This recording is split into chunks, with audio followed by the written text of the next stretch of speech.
Baik. Bismillahirrahmanirrahim. Assalamualaikum warahmatullahi wabarakatuh.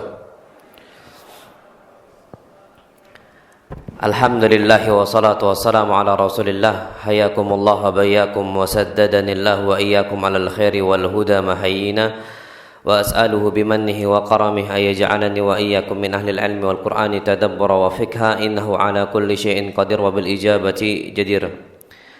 Baik, ayyuhal ikhwatul kiram. Kita terakhir adab buang hajat ya. Sampai poin ke berapa? Anda tak lupa nih. Siapa yang nyatat? Nggak ada yang nyatat? Masya Allah, ajib. Sampai poin berapa? Coba ibu, ada yang nyatat atau bapak? Biasanya yang ibu-ibu ini rajin biasanya nyatat. Biasanya, nggak tahu ya. Poin ke berapa, Bu? Kedua ya? Aduh. Taib. Poin yang kelima, coba. Udah dibahas belum? Adamu dukhulil khala' bi syai'in fihi dzikrullah. Tidak boleh masuk kamar mandi yang terdapat nama Allah dengan atribut yang ada nama Allahnya. Udah belum? Taib. Kita lanjutkan sampai situ saja. Kata para ulama, adamu dukhulil khala' bi syai'in fihi dzikrullah. Tidak boleh kita itu masuk ke dalam kamar mandi dengan atribut baik pakaian, baik cincin, baik apa lagi? Ya, peci, semua hal fihi dzikrullah. Yang di situ ada nama Allah Subhanahu wa taala. Enggak boleh. Anak ambil contoh saja, baju. Kalau seandainya ada tulisan Allah Subhanahu wa taala, baik bahasa Arab ataupun Latin, enggak boleh. Cincin juga sama, enggak boleh. Kenapa? Karena kata para ulama, di situ terdapat ihanah lismillah, penghinaan untuk nama Allah Subhanahu wa taala. Ya, istihza gampangnya, menghinakan nama Allah. Maksudnya Allah itu suci, Allah Subhanahu wa taala thayyib, bagus, baik. Diletakkan, dimasukkan ke dalam apa? Tempat yang kotor, mustakhbath. Itu tidak boleh. Makanya di sini ingat kata para ulama, hatta Nabi kita Muhammad sallallahu alaihi wasallam masuk ke dalam toilet, apa yang dikatakan oleh Anas bin Malik, karena Rasulullah sallallahu alaihi wasallam idza dakhala al-khala' khatama naza'a khatama. Nabi kita Muhammad sallallahu alaihi wasallam idza dakhala al-khala', kalau beliau masuk ke dalam toilet, naza'a khatama, beliau lepas apa? Cincinnya. Kenapa beliau lepas? Karena cincin Nabi kita Muhammad sallallahu alaihi wasallam apa tulisannya? Muhammad Rasulullah. Muhammad yang bawah, Rasul yang tengah, Allah yang atas. Enggak dari atas. Kenapa? Karena nama Allah Subhanahu wa taala harus paling atas. Jadi Nabi kita Muhammad sallallahu alaihi wasallam ukir dengan apa? Muhammad yang bawahnya, Rasul yang tengahnya, Allah yang atasnya. Fungsinya cincin Nabi kita Muhammad sallallahu alaihi wasallam untuk apa? Untuk stempel, cap, ngecap. Makanya Nabi kita Muhammad sallallahu alaihi wasallam cincinnya itu ada batunya, macam batu akik kayak gini. Tapi bedanya kita sama Nabi kita Muhammad, Nabi itu wa ja'ala fassahu min dakhil. Nabi jadikan batu cincin Nabi di mana?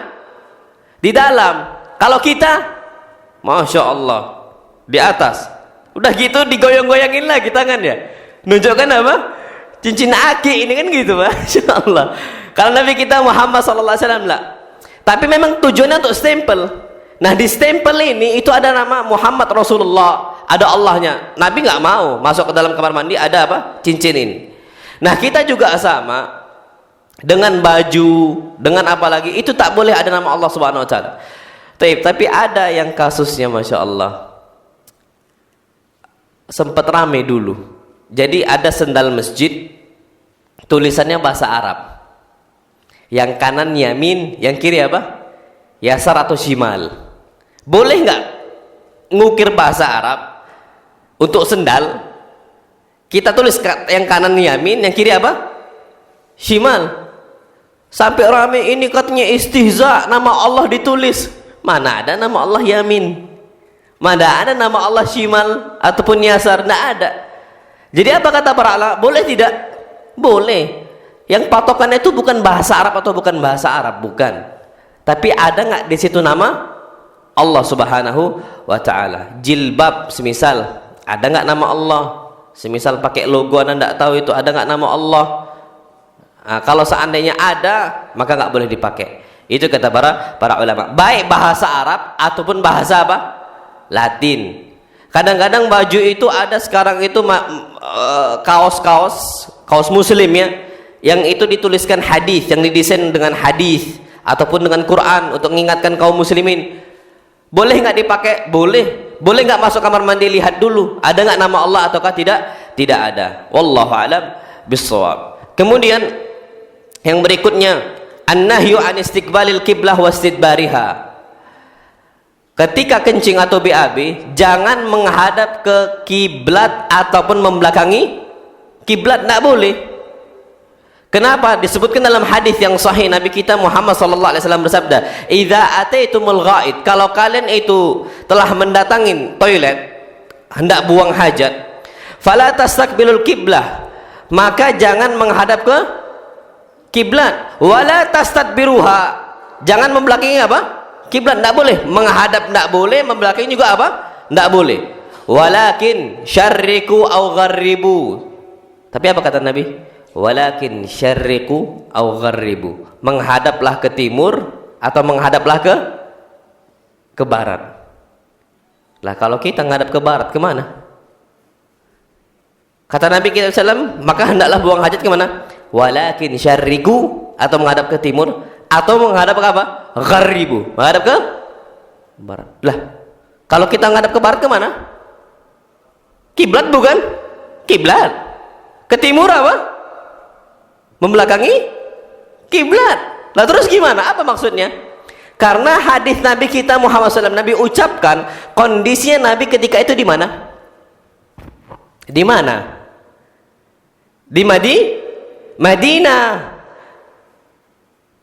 Makkah di mananya Madinah?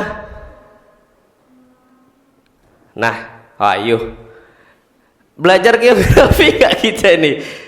Madinah di mananya Mekah? Madinah di utaranya apa? Mekah. Berarti wajar Nabi kita misalnya nggak mengatakan walakin semisal akan, tapi menghadaplah ke selatan ataupun ke utara, nggak bisa. Kenapa? Karena yang namanya selatan, Mekah di mana? Selatannya Madinah. Dan juga nggak menghadap ke utara, berarti apa? Membelakangi kiblat. Berarti di situ apa kata para ulama? Nabi kita Muhammad SAW mengatakan walakin syarriku au gharribu, akan tapi buang hajatlah menghadap ke timur dan ke barat. Itu kasus khusus untuk penduduk apa? Madinah. Kalau Indonesia nggak bisa. Yang penting tidak menghadap ke kiblat. Berarti kalau kita justru kebalikannya, menghadaplah kemana? Ke utara ataupun ke selatan. Wallahu a'lam bissawab. Kemudian yang tidak boleh juga adalah an-nahyu anil bauli fil ma'ir raqid. Tidak boleh buang hajat di tempat yang tergenang. Contohnya waduk. Waduknya waduk kecil yang airnya nggak mengalir, tidak boleh. Kenapa? Disebutkan dalam satu hadis Rasul kita Muhammad SAW bersabda, la yabulanna ahadukum fil ma'id da'imil ladzi la yajri thumma yaghtasilu fi.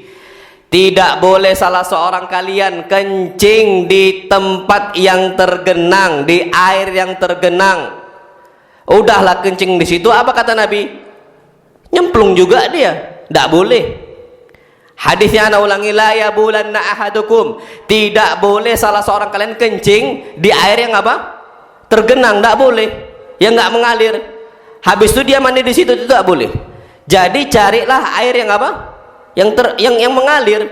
Contohnya sungai, contohnya apa lagi semisal ya ala kulli hal yang mengalir. Kalau nggak mengalir tidak boleh. Kenapa? Hukumnya haram. Tapi coba Bapak-bapak dan Ibu-ibu perhatikan teks Nabi. Nabi mengatakan la yabulanna ahadukum, janganlah kalian itu apa? Kencing di air yang tergenang. Yang Nabi larang cuma apa? Kencing. Lah kalau BAB, Nabi nggak ada larangan di situ. Kalau BAB gimana? Boleh. Madhabnya Al-Zahiri disebutkan, Masya Allah, inilah kesalahan madhab letterlek hadis. Madhabnya Zahiri mengatakan apa? Oh, nggak apa-apa BAB di tempat yang tergenang. Kenapa? Karena Nabi nggak melarang.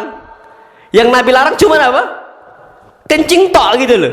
Cuman kencing aja yang dilarang. BAB nggak dimasukkan di situ. Kita katakan nggak bisa. Kita gunakan kias. Kias apa? Kias aulawi. Dengan cara apa? Kalau kencing saja dilarang, apalagi BAB gitu aja. Mana yang lebih kotor? Pup atau kencing? Pup lah. Itu kita pasti tahu itu. Kalau seandainya kencing saya dilarang, kias aulawi gunakan. Tapi Nabi sebutkan la yabulanna, tidak boleh salah seorang kalian kencing. Kenapa disebutkan cuman kencing saja? Kata para ulama, gara-gara di zaman Nabi tidak ada yang BAB di tempat yang tergenang, gitu loh.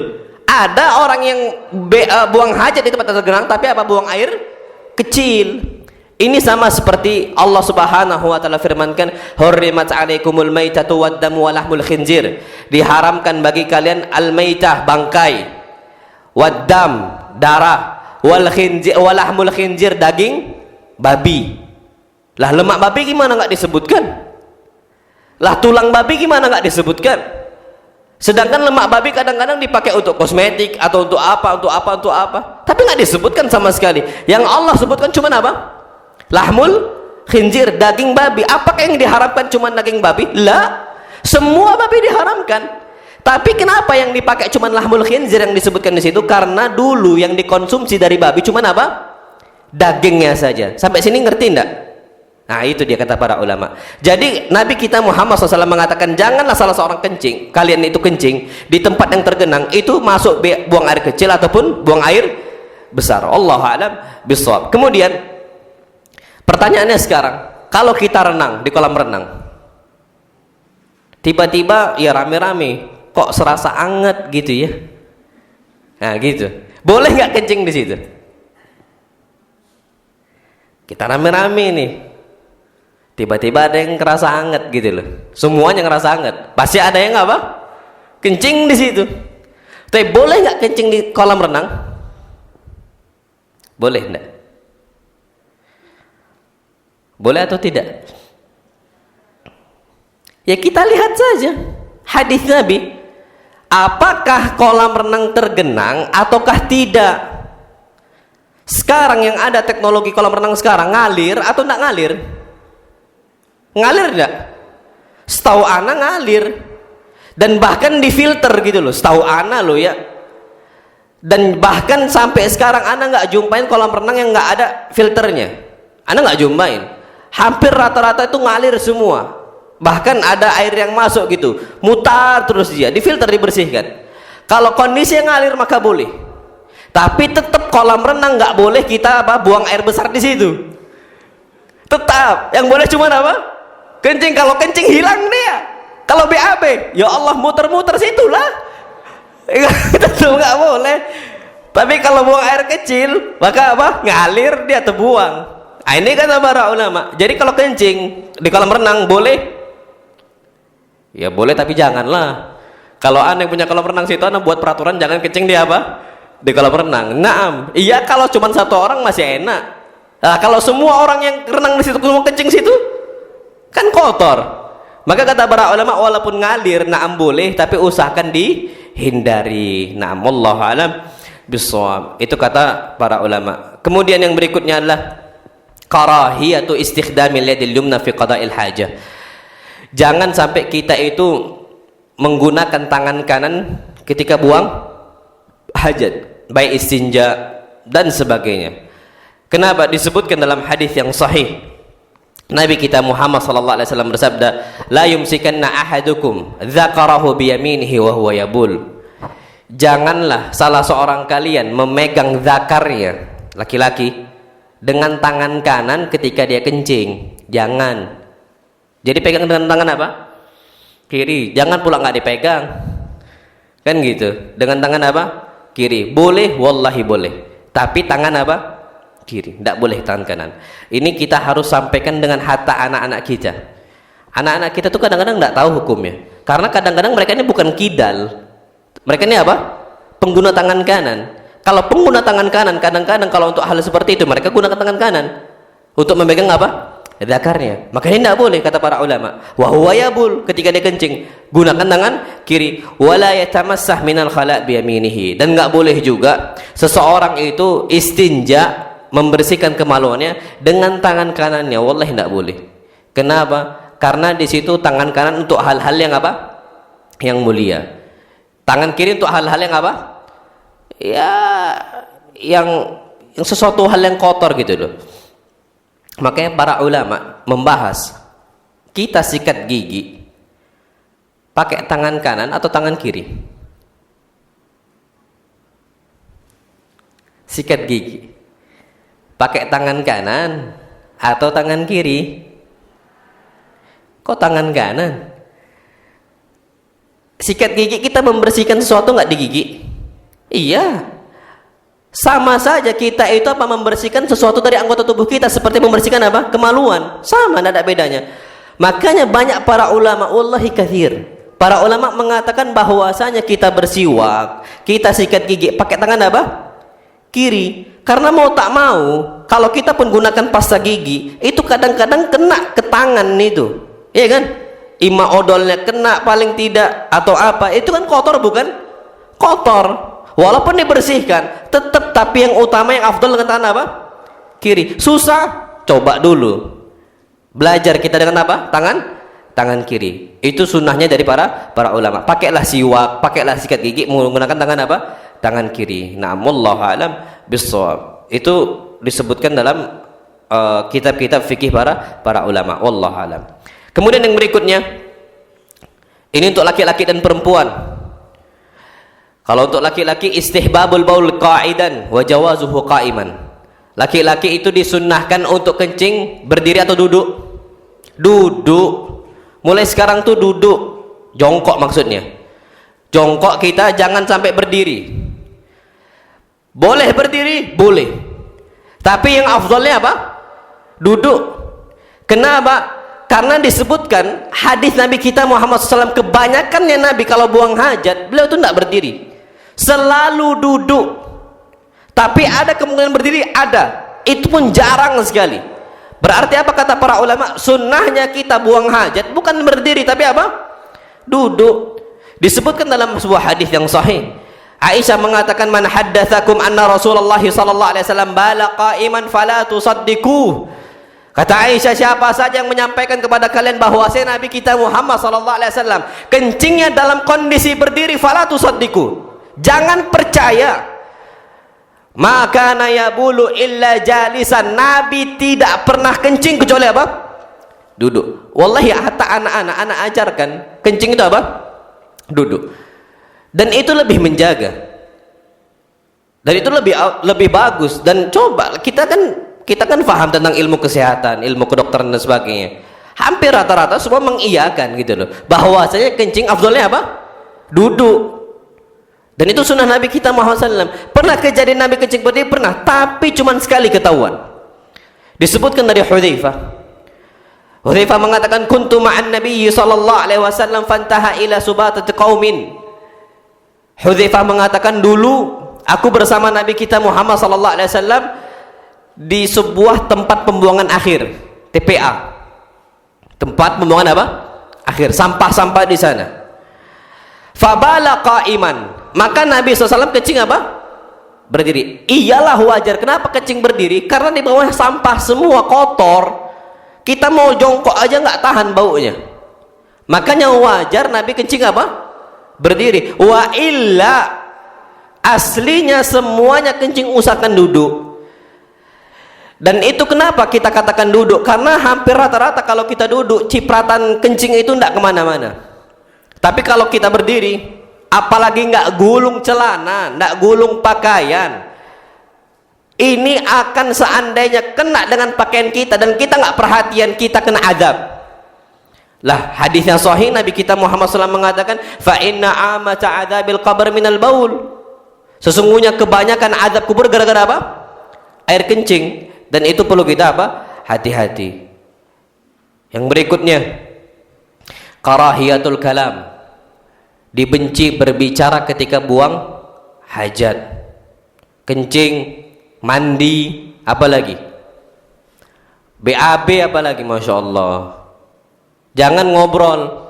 Ulama zaman dulu, Masya Allah, sampai nggak mau ketinggalan mereka ini ilmu. Mau BAB, mereka kasih kitabnya ke adiknya, ke saudarinya. Dia mengatakan, dek, bacakan, wahai fulanah, bacakan kitab ini kepada saya di kamar mandi, saya BAB. Dia ngapain? Fokusin dengar. Adiknya bacain apa? Di luar kamar mandi, hadis itu. Tapi nggak bisa berbicara dan nggak bisa membawa apa? Membawa kitab. Na'amallahu a'lam bis-shawab. Itu kata para ulama. Kemudian kita masuk ke adab yang baru di sini, adabul libasi waz zina. Habis biasanya buang hajat, kita kemana? Kita ke kamar pakai pakaian. Sekarang adabul libas waz zina. Adab kita itu menggunakan pakaian dan apa? Perhiasan.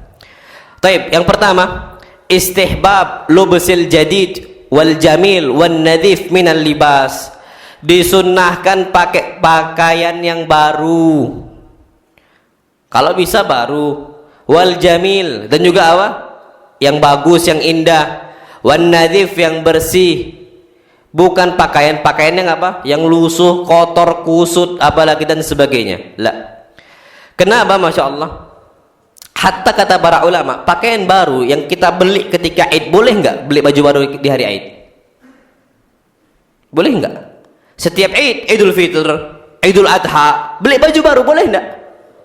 Boleh. Boleh. Selama mampu. Kalau tak mampu, pakai yang ada tapi yang paling bagus. Tapi kalau mampu, setiap tahun belilah. Berarti berapa pakaian kita setiap tahunnya yang baru? 2 kali kan? Kalau seandainya 10 tahun, berarti berapa pakaian? 20 pakaian. Itu masih wajar. Itu pun kita masih bisa kasih yang lama untuk saudara kita, nggak ada masalah sama sekali. Kenapa? Karena memang disunnahkan pakai pakaian yang baru, tapi bukan israf. Selama itu kebutuhan kita, nggak ada masalah sama sekali. Contohnya Umar bin Khattab radhiyallahu taala anhu di hari Id, disebutkan dalam hadis yang sahih riwayat Imam Bukhari, akhadha Umar jubbatan min istabraqa min as-suq. Umar bin Khattab setiap Id beliau mengambil baju baru dari pasar. Tapi kondisi ketika itu, pakaian yang diambil oleh Umar bin Khattab, jubah yang diambil oleh Umar bin Khattab apa? Terbuat dari sutra. Maka ketika itu Umar mengatakan kepada Rasul kita Muhammad sallallahu alaihi wasallam, "Ya Rasulullah, ibta' hadhihi tajammal biha lil Aid." Wahai Rasul, beli nih baju ini baju baru. Untuk apa? Untuk engkau berhias diri di hari apa? Hari Aid. Komentar para ulama di sini, boleh kita itu menggunakan pakaian yang baru, nggak ada masalah sama sekali. Beli baju baru nggak ada masalah sama sekali. Tapi ingat, ketika itu komentar Nabi kita Muhammad untuk Umar apa? Tapi baju ini terbuat dari apa? Sutra, itu masalahnya. Tapi Nabi kita Muhammad SAW tidak mengingkari baju yang baru di hari Id, dan para sahabat juga seperti itu. Usahakan pakai baju yang bagus dan sebagainya, yang indah, yang bersih. Kenapa? Karena disebutkan dalam sebuah hadis yang sahih, Nabi kita Muhammad SAW bersabda, fa idza ataqallahu malan, kalau Allah kasih kepada kalian harta, falyura atharu ni'matihi 'alaika wa karamatuh, maka hendaknya tampakkanlah bekas nikmat Allah kepada engkau. Kalau kita punya harta, jangan dipendem seakan-akan orang miskin. Allah tidak suka. Allah suka itu kalau seandainya kita punya nikmat, maka apa? Tunjukkan kita ini orang ada fulusnya. Ya, kita pakai baju baru, kita banyak, Masya Allah, di rekening kita bertumpuk duit, pakaian bolong, wajar enggak kira-kira? Enggak wajar, kecuali ustadz tak ada duit kan gitu. Iya, kadang-kadang ya. Maksudnya kadang-kadang udah bolong pun masih ditambal, ya karena fulusnya tak ada, tak mulus bajunya. Tapi kalau kita banyak fulus, rekening banyak numpuk, ya Allah, ngapain ditabung? Apa kata Nabi kita SAW? Idza ataqallahu malan, kalau Allah kasih harta, falyura atharu ni'matihi 'alaik, tampakkan bahwasanya Allah itu ngasih harta kepada engkau, tunjukkan nikmat Allah Subhanahu wa taala. Boleh seandainya antum memiliki, kita ini butuh, semisal mau berangkat, kita mungkin anak-anak kita ada di pondok di Jawa, semisal kita mau ke Jawa, kalau kita ada fulus, jangan beli tiket bus, kalau bisa beli tiket apa? Pesawat. Kan gitu. Kalau seandainya tiket pesawat kita bisa beli kelas bisnis, pakailah kelas apa? Bisnis. Umroh, jangan pilih yang paling murah. Pilih yang paling nyaman di kita. Pilih yang paling nyaman, bukan yang paling murah. Berarti medit sama Allah. Medit itu apa? Ya pelit gitu loh. Tidak mau mengeluarkan hartanya untuk Allah SWT. Tampakkan walhamdulillah ana merasa ibadah nyaman. Baju juga, kalau seandainya kita baju compang-camping dan sebagai tambal menambal, kita ke masjid pun tak nyaman kan gitu. Tapi kalau pakaiannya bagus, wallah, pakaiannya bersih dan sebagainya, itu kan seakan-akan ada nikmat Allah untuk apa? Untuk kita. Dan bahkan antum tahulah para asatidah kita itu kalau seandainya ngisi kajian bersih-bersih, bagus-bagus mereka tampilannya, itu karena memang harus apa? Dijaga. Wallah alam. Yang kedua, an yakuna libasu satiran lil aurah. Baju yang kita pakai itu menutupin apa? Aurat. Wanita dengan cara apa? Jilbabnya sampai ke dada, nutupin dadanya. Jubahnya sampai ke bawah, tutupin dengan kaos kaki. Sekarang banyak orang-orang itu yang kebalik loh. Untuk akhwat, ini ana mau sampaikan, mereka itu lebih perhatian menutup wajah daripada menutup apa? Kaki. Yang aurat itu wajah atau kaki? Wanita. Yang aurat itu wajah atau kaki? Kaki. Wajah itu bukan aurat. Hadisnya hadis yang sahih. Nabi kita Muhammad SAW ketika melihat Asma udah mulai besar, apa kata Asma? Ya Asma, innal mar'ata idza balagatil mahid. Wanita kalau udah haid, lam yasluh an yura minha syai'un illa hadza wa hadza. Maka tidak boleh terlihat dari anggota tubuh wanita kecuali hadza wajah wa hadza, telapak tangan. Berarti yang lain tak boleh. Kaki berarti apa? Tak boleh. Wajah boleh, tapi kalau bisa ditutupin. Tapi ada orang kebalik, nutupin wajah, tak tutupin apa? Telapak kaki. Mana yang lebih menarik? Wajah atau telapak kaki?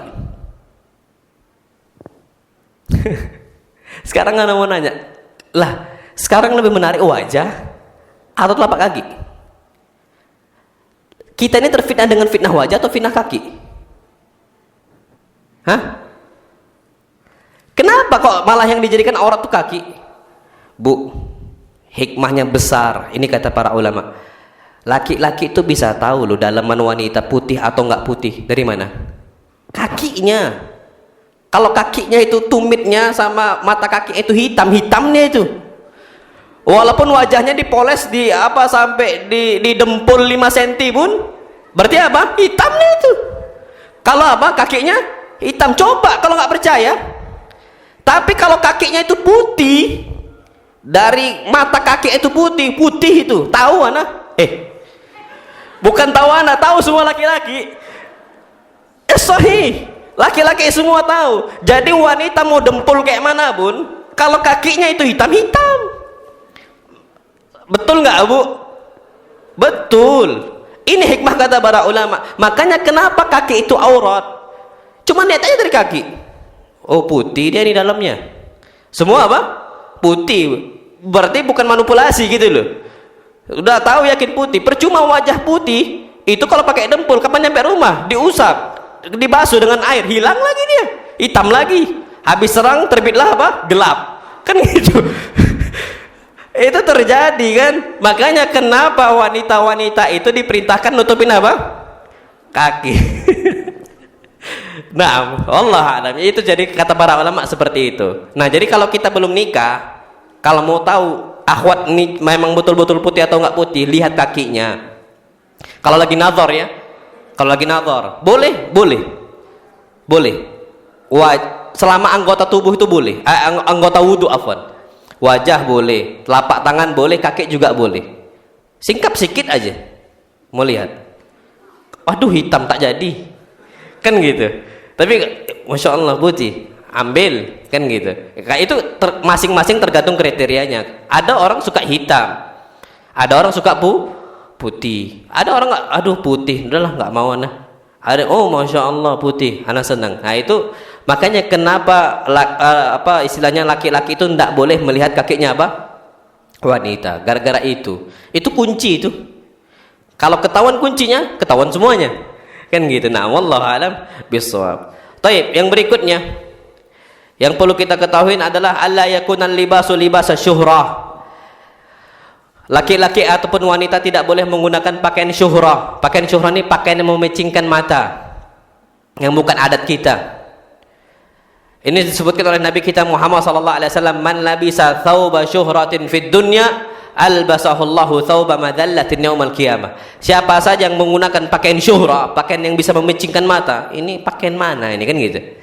Maka albasahullahu thawba madallatin, Allah akan kasihkan untuk dia di hari kiamat pakaian yang hina, yang paling hina, yang terbuat dari besi, di situ ada nanah. Allah kasihkan untuk apa? Orang-orang pakai libas syuhrah. Apa kata para ulama libas syuhrah? Yang bukan adatnya mereka. Ana ambil contoh. Dulu di awal-awal di masyarakat kita itu jarang yang kenal dengan pakaian, namanya disebutkan, mungkin tahulah ya, yang jubah yang ada apa? Topinya. Itu namanya burnus, jamaknya baronis. Burnus. Itu pakaian mana orang-orang Maroko, Maghrib. Dulu awal-awal jarang orang Indonesia yang tahu itu. Tapi sekarang udah banyak. Boleh nggak pakai itu? Boleh.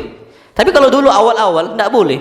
Kenapa? Karena orang bingung, ini jubah mana, kan gitu. Kan dilihat ini pakaian mana gitu. Tapi kalau pakai imamah, pakai sorban dan sebagainya, ya boleh. Lah pahlawan kita ya di uang 5.000. Gambar apa?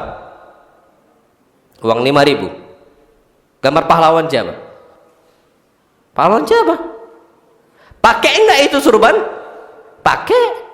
Itu suatu hal yang biasa. Kalau sorban, peci apalagi peci apa namanya, kopiah ya, apa sih namanya, songkok, songkok itu dari zamannya Soekarno, zamannya Soeharto. Kalau ada pertemuan yang penting itu pakai songkok, dan itu bukan syuhrah, dan itu boleh, dan tidak ada masalah sama sekali, dan kita hidupkan untuk itu, tidak ada masalah. Nah, wallahu alam bissawab. Taib.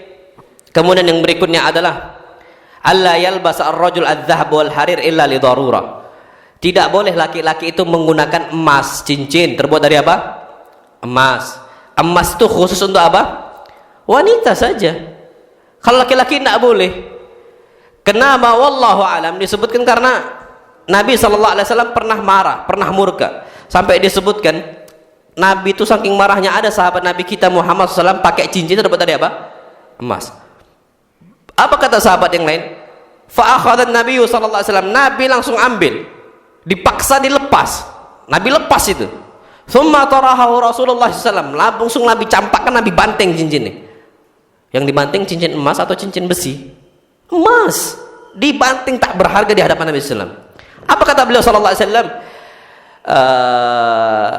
Beliau mengatakan, akhadha ahadukum jumratan min nari fayaj'aluha fi yadihi. Ada salah seorang kalian ngambil batu dari mana? Api neraka. Fayaj'aluha fi yadihi. Dia jadikan di tangan dia. Ini dia sekarang, saya banting, saya campakkan. Akhirnya dicampakkan oleh Nabi kita Muhammad SAW. Nabi pergi langsung, nggak ngajak bicara dia lagi. Saking marah Nabi kita Muhammad sallallahu alaihi wasallam. Ketika Nabi pergi, apa kata sahabat lain kepada fulan yang dilemparkan cincinnya? Ambillah cincin itu bermanfaat, bisa engkau apa? Jual lagi. Apa kata sahabat tadi? La akhudh wa qad taraha Rasulullah. Aku nggak bakal mengambil yang mana itu telah dicampakkan oleh siapa? Rasulullah SAW. Nggak diambil, Pak, dibiarkan gitu aja cincin emasnya. Diambil sama sahabat yang lain. Saking takutnya gitu loh. Berarti jangan pakai cincin emas. Tapi kalau pakai cincin kuningan boleh nggak? Warnanya kuning, tapi tidak terbuat dari apa? Emas, boleh nggak? Boleh. Justru pakai cincin emas tapi warna putih, ada nggak? Emas putih ada kan? Boleh nggak? Nggak boleh. Jadi patokannya bukan warna, tapi zatnya itu apa. Kalau dia kuningan bukan emas, nggak ada masalah sama sekali. Justru kalau dia pakai warna putih tapi terbuat dari apa? Emas, maka apa hukumnya? Haram. Itu tidak boleh. Itu fatwa para ulama. Nah, wallahu alam bissawab. Kemudian yang berikutnya adalah istihbabul badi'i bil yamin fil libas wa nahwihi. Dahulukan yang pakaian yang kanan. Tangan masukkan yang kanan dulu, baru yang kiri. Ini ada ajarkan ke siapa? Anak-anak kita. Pakai celana, masukkan kaki dulu ke mana? Yang kanan, baru yang kiri. Kenapa? Disebutkan dalam sebuah hadis yang sahih, Nabi kita Muhammad sallallahu alaihi wasallam bersabda, "Kana Rasulullah sallallahu alaihi wasallam yuhibbu at-tayammuna fi sya'nihi kullihi." Nabi itu suka mendahulukan yang kanan dalam banyak perkara beliau. Fi na'alaihi. Beliau dahulukan apa? Kaki yang kanan ketika menggunakan sendal. Ngelepas sendal apa? Pakai yang kiri duluan. Sekarang Masya Allah ya, yang ajib, orang tuh banyak, entah kenapa pakainya yang kiri duluan, bukanya yang kanan duluan, nggak tahu kenapa. Sama masuk masjid kita pakai kaki apa?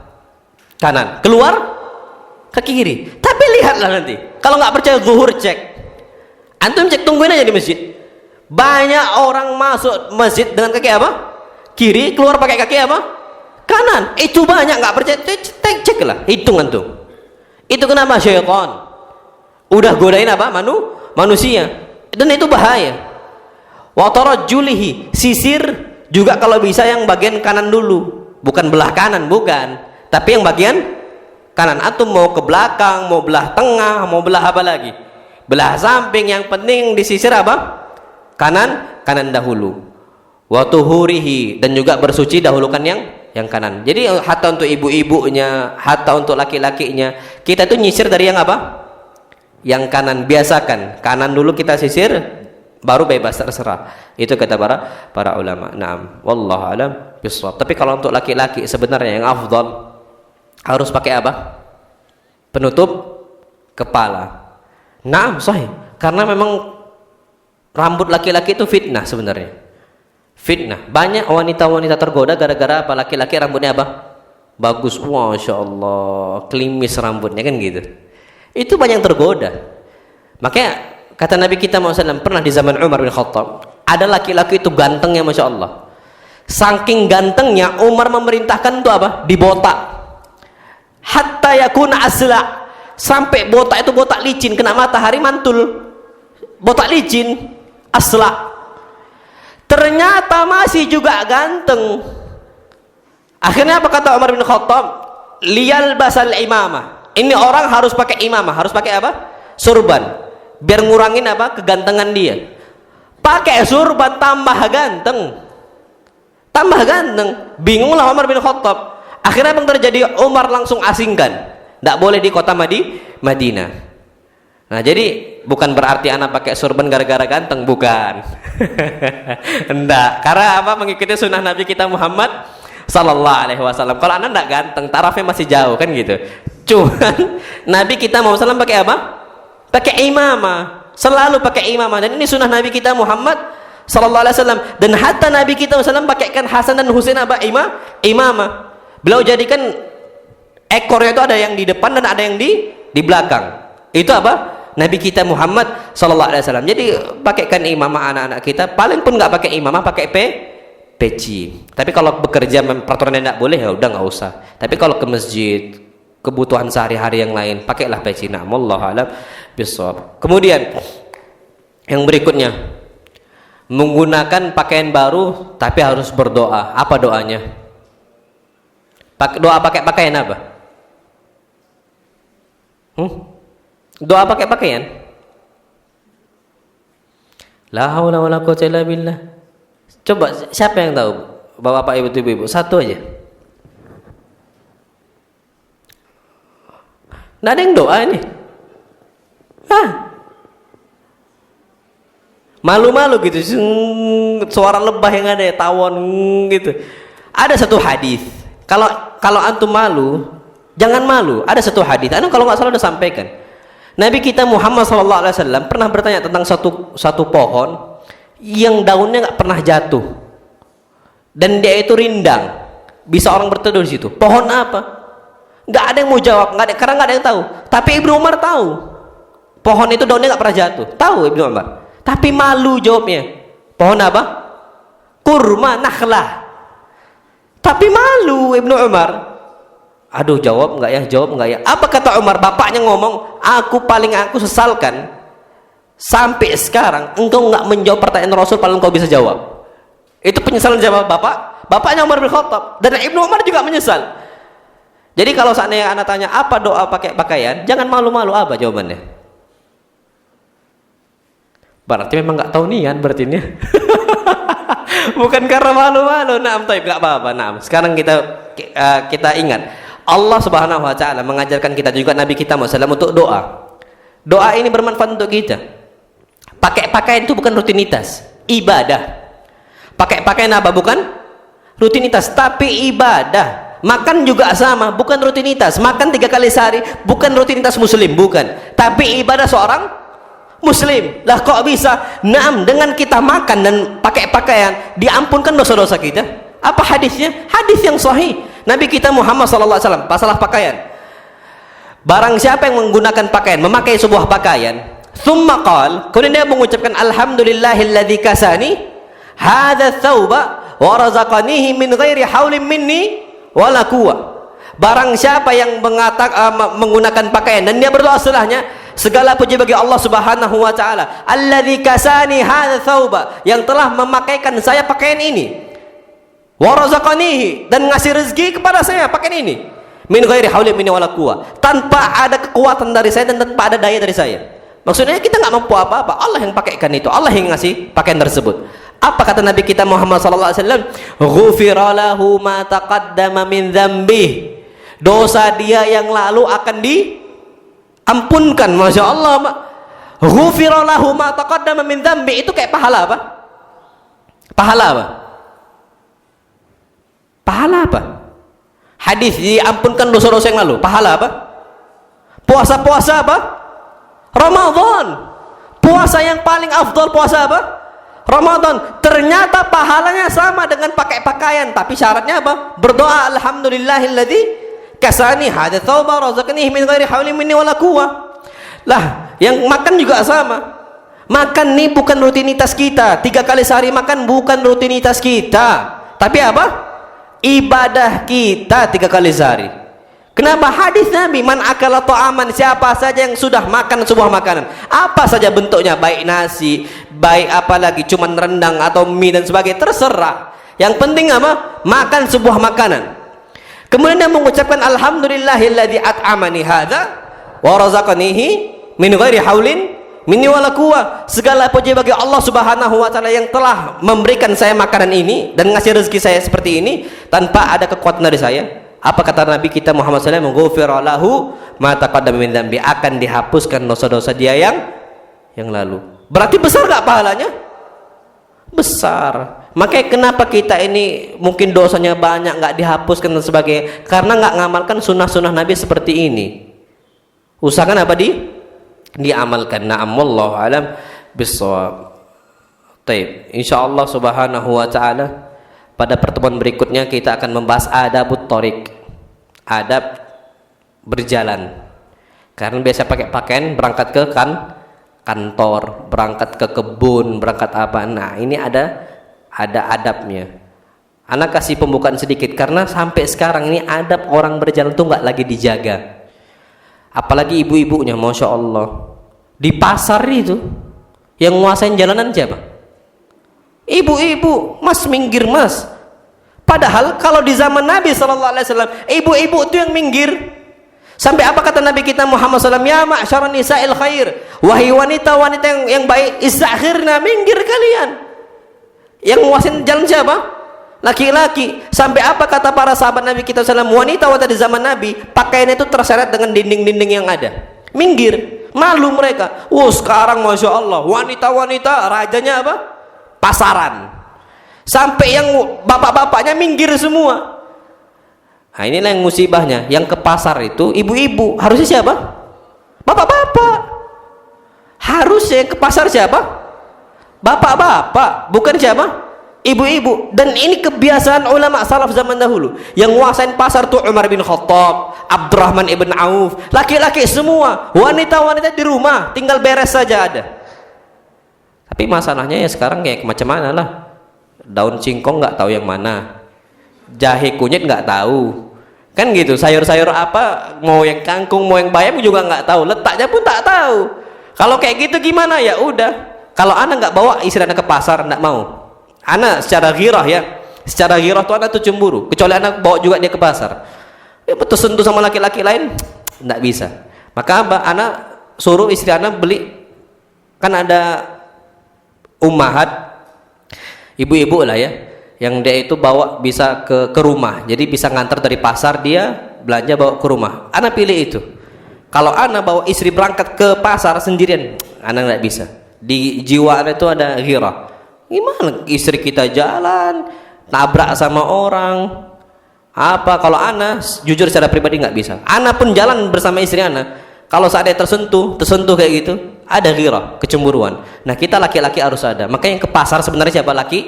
Laki-laki. Tapi balik-balik lagi, anak tuh nggak tahu bedain mana ini, mana itu, mana ini, mana itu. Maka gimana? Istrilah yang mesan, nanti berangkat dia. Istilahnya ibu-ibu tuh yang bawa ke rumah. Nah, wallahu a'lam bishawab. Fadhal, kalau ada pertanyaan insyaallah kita lanjutkan pada pertemuan berikutnya. Kalau ada pertanyaan silahkan.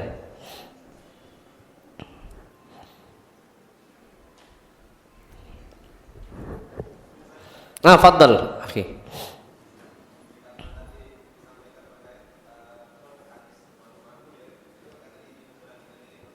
Nah,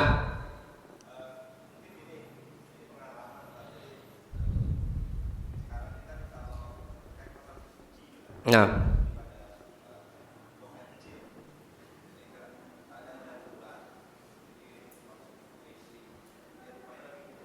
lagi apa? Nah, nah,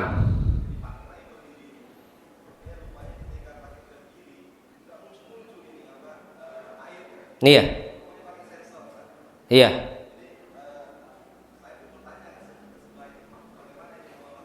iya, ha, iya, iya, iya, ha, iya,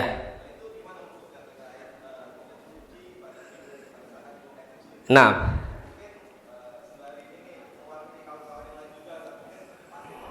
iya, nah,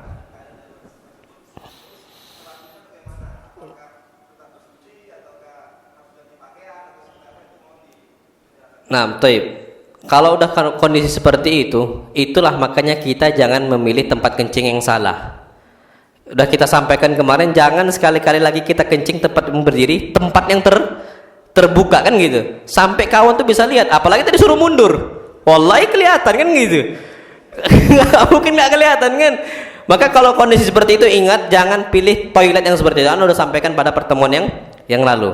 Tetaplah kita pilih tempat yang tertutup. Nah, kalau udah seperti itu gimana kasusnya? Maka ya udah, mau tak mau kita apa? Kita tutup dan jangan sampai aurat kita terbuka. Jangan sampai aurat apa terbuka. Nanti di rumah kita bersihkan.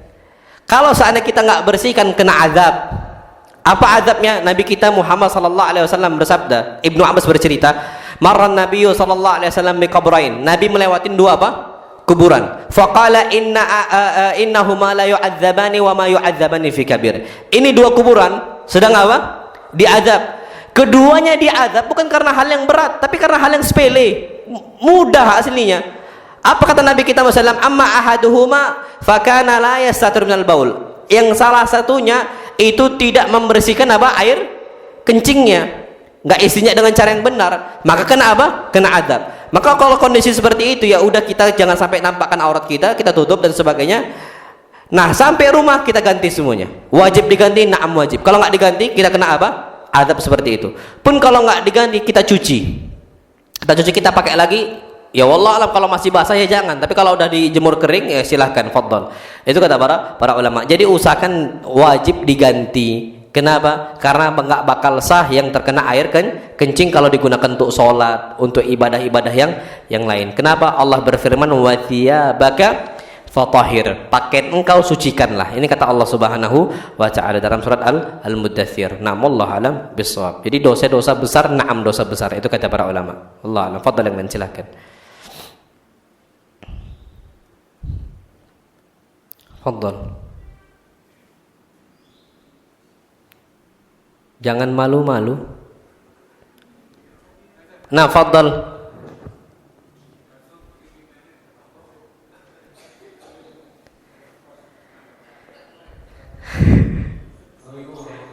Waalaikumsalam warahmatullahi wabarakatuh. Nah,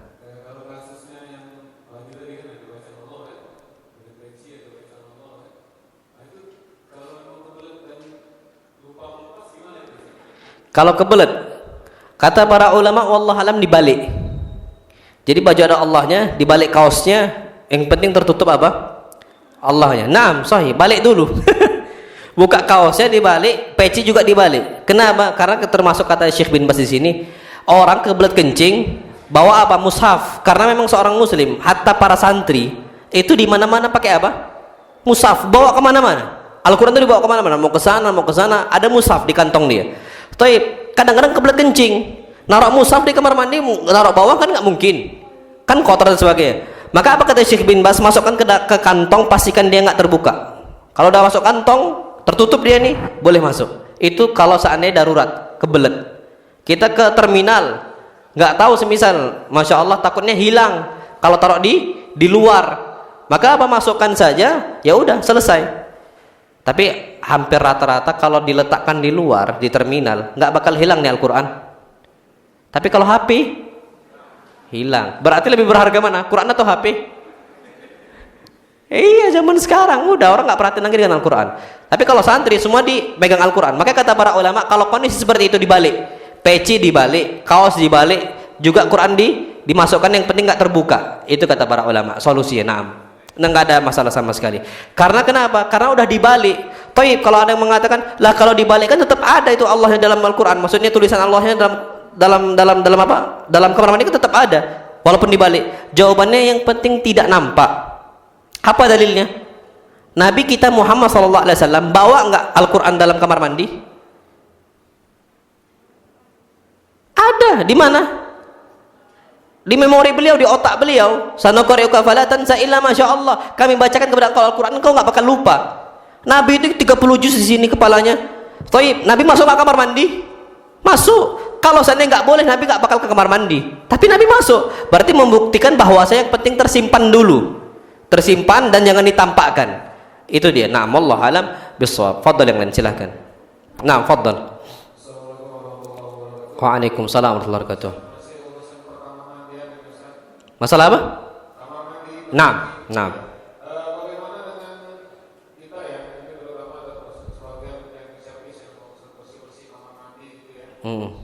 Mereka membersihkan kamar mandi itu, tapi sengaja itu pakaiannya, celananya itu karena membersihkan air yang habis kita bersih-bersihkan itu. Nah. Apakah itu boleh dipakai sholat atau gimana? Nah, itu nggak boleh sebenarnya. Kalau memang kita yakin dan itu kebanyakan banyak najisnya, maka harus digulung. Makanya pentingnya kita itu menggunakan sepatu boot. Kalau di pondok kami di Al-Islam itu dikasih sepatu boot, dan itu harus digulung celananya. Kenapa? Biar nggak kena apa, percikan air. Jadi dia harus pakai itu untuk membersihkan kamar mandi. Kalaupun seandainya kita gunakan celana tadi, maka ketika sholat harus diganti dengan yang lain. Kalau ternyata cuma satu itulah pakaian kita, maka harus dibasuh dengan air. Insya Allah yakfi, insya Allah cukup. Seperti itu. Nah, Allah alam bisawab. Jadi harus dihindarkan pakai sepatu boot, itu pun harus digulung. Kalaupun seandainya ternyata kena, seandainya seperti itu, maka dibasuh dengan air. Nah, Allah alam insya Allah sah. Kalau kasusnya misalnya kita berwudu, berwudu kan, air yang dari lantai tadi kan kita sepakaian kita tanpa sengaja. Atau ibu-ibu misalnya kita lagi di kamar mandi, cuci tangan misalnya. Nah, Jika air tadi kena ke pakaian kita itu gimana? wallah alam, kalau itu insya Allah nggak ada masalah sama sekali. Karena dia itu nggak membawa najis. Paling pun najisnya itu udah hilang. Kenapa? Karena disebutkan dalam sebuah hadis dari Ibnu Umar, hadisnya hadis yang sahih, kanatil kilabu tuqbil wa tudbir ala ahdi Rasulullah fil masjid falam yakunu yarushuna syai'an. Di zaman Nabi kita Muhammad SAW, anjing itu bolak-balik masuk ke dalam apa? Masuk ke dalam masjid. Datang ke masjid, keluar ke masjid. Kata Ibnu Umar, falam yakunu yarushuna syai'an, dan mereka itu tidak menyiram sama sekali. Berarti dengan sendirinya kering menjadi suci. Nah, sama seperti ini. Kalau seandainya kita tahu bahwasanya ini orang sebelumnya itu udah lama, istilahnya pemakaiannya itu udah nggak, istilahnya ya udah kering gitu ya, berarti kan mau nggak mau udah suci gitu. Kalau seandainya dia gunakan seperti itu dan cipratan air, insya Allah dihukumi dengan apa? Suci dan bukan najis. Karena memang al aslu fil asya'i at-tahara. Asalnya dalam segala sesuatu itu apa? Suci sampai jelas bahwa itu najis. Kalau kita tahu itu memang ada air kencing, baru dihukumin apa? najis. Nah, wallahu alam bisawab. Fadhal yang lain, silakan.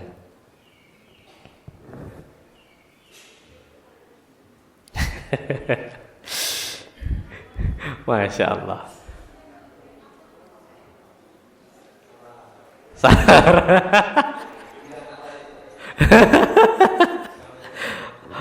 Waalaikumsalam warahmatullahi wabarakatuh.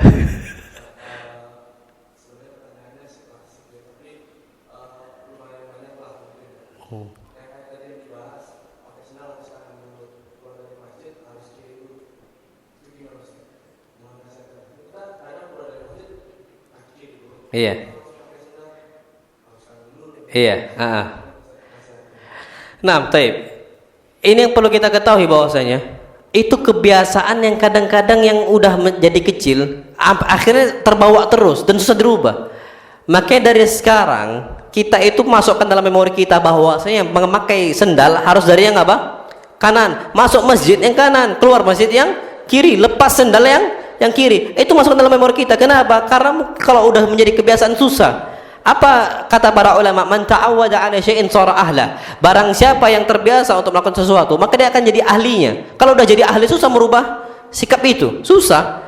Makanya dari sekarang kita harus teliti, pakai sendal yang kanan dulu, lepas sendal yang kiri dulu. Dan ana laksanakan ini dari sejak dulu, zaman dulu di pondok. Ana tuh jarang loh sampai, dan ana tuh perhatian sekarang, sampai sekarang kalau buka sendal kiri terus. Pakai sendal yang selalu yang kanan. Masuk masjid yang kanan dulu. Keluar masjid apa? Yang kiri dulu. Itu harus ditanamkan dalam apa? Memori kita. Kenapa? Kalau seandainya kita nggak rubah kebiasaan kita, ingat kata para ulama, man ta'awwada 'ala syai'in shara ahla. Siapa yang tidak merubah, siapa yang terbiasa untuk melakukan sesuatu, dia akan jadi ahlinya. Dan Allah nggak bakal bisa rubah itu kecuali dengan usaha kita. Apa kata Allah SWT dalam Al-Quran Karim? Innallaha la yughayyiru ma biqaumin hatta yughayyiru ma bi anfusihim. Allah enggak bakal merubah kebiasaan sebuah kaum sampai mereka yang merubah sendiri. Berarti kita harus apa? Merubah kebiasaan yang buruk, baru Allah bantu insyaallah subhanahu wa taala. Na'am, wallahu alam bisawab. Fadhal. Naam, Bu, silahkan. Waalaikumsalam warahmatullahi wabarakatuh.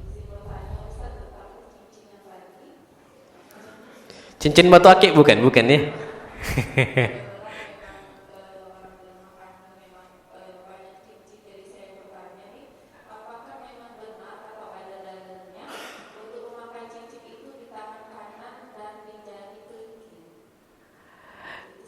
Naam. Taib. Nabi kita Muhammad sallallahu alaihi wasallam disebutkan dalam hadis yang sahih, kana Rasulullah sallallahu alaihi wasallam yalbasul khatam fi al-binsir. Nabi SAW menggunakan cincin, memakai cincin di jari apa? Binsir ini apa? Manis. Fi yadihil yumna, di tangan apa? Kanannya. Dalam riwayat lain ternyata Nabi kita Muhammad SAW menggunakan cincin fil khinsir, jari apa? Jari kelingking di tangan kiri. Wallahu a'lam. Maka kata para ulama, memakai cincin itu diperbolehkan semua jari kecuali dua jari. Apa? Pertama disebutkan al-wusta, jari apa? Tengah, dan satu lagi jari tunjuk as-sababah. Jadi al-wusta was-sababah ini dilarang oleh Nabi kita Muhammad SAW karena nggak boleh menggunakan cincin di sini. Yang lainnya boleh. Mana yang lebih afdal? Wallahu a'lam. Para ulama katakan ada yang jari manis kanan, ada yang mengatakan jari manis yang kiri ataupun jari kelingking yang kiri. Ini khilaf para ulama, nama khilaf karena semua hadisnya sahih. Nabi pernah pakai yang di sini, pernah juga Nabi pakai yang di sini. Dan itu boleh, nggak ada masalah sama sekali. Pilihan saja. Naam, wallahu alam. Sampai sekarang pun mana yang lebih afdal? Ya Allah alam. Makanya sekarang kalau antum ditanya, mana yang lebih afdal? Pakai jam di kanan atau jam di kiri? Mana yang afdal? Kiri atau kanan? Ada yang mengatakan kanan. Kenapa? Nabi kita Muhammad SAW bersabda, kana Rasulullah yu'jibuhu tayammun fi sya'nihi kulli. Nabi suka mendahulukan yang kanan dalam semua perkaranya, sampai pakai apa dan sebagainya yang kanan. Taib, apa kata para ulama yang lain? Enggak. Lebih afdal yang di kiri. Kenapa? Karena Nabi kita Muhammad SAW menggunakan cincin di tangannya apa? Kiri. Memang sebenarnya kalau kita cek hadis yang paling mendekati kepada kesahihan, Nabi SAW menggunakan cincin di tangan kirinya. Sallallahu alaihi wasallam. Kalau kita mau yang paling sahih-sahihnya itu di tangan apa? Tangan kiri. Tapi yang kanan juga sahih. Tapi yang lebih sahih apa yang kiri. Makanya kata para ulama yang lebih afdal juga yang di kiri. Tapi ini balik-balik lagi, wallahu alam, ini umurun ijtihadiyah. Perkara-perkara ijtihad yang mana para ulama bersungguh-sungguh dalam menentukan istimbatul ahkam, menentukan kesimpulan hukum itu bagaimana. Kalau ana lebih nyaman di kanan semuanya. Lebih nyaman di mana? Di kanan. Kalau ibu-ibu lebih nyaman di kiri, fadhal di kiri. Itu seperti itu. Nah, Allah alam bisawab. Jadi nggak ada yang lebih afdal yang mana. Yang penting alat kulil semuanya boleh. Semuanya apa? Boleh. Nah, Allah alam. Fadhal yang lain, silahkan. Intaha, na'am. Allah alam bisawab. Intah dawam kita, waktunya udah habis. Insyaallah subhanahu wa ta'ala kita lanjut kepada pertemuan berikutnya. Yang mana insyaallah tentang adab berjalannya. Adab berjalan ini perhatikan, betul-betul diperhatikan. Insyaallah subhanahu wa ta'ala kita bahas pada pertemuan berikutnya. Wallahu alam bisawab. Apa yang benar datangnya dari Allah subhanahu wa ta'ala, dan apa yang salah datangnya dari anak pribadi dan syaitan, dan ana berlindung dari kesalahan tersebut. Wa sallallahu nabiyana Muhammad subhanakallahumma wa bihamdik asyhadu an la ilaha illa anta astaghfiruka wa atubu ilaik. Assalamualaikum warahmatullahi wabarakatuh.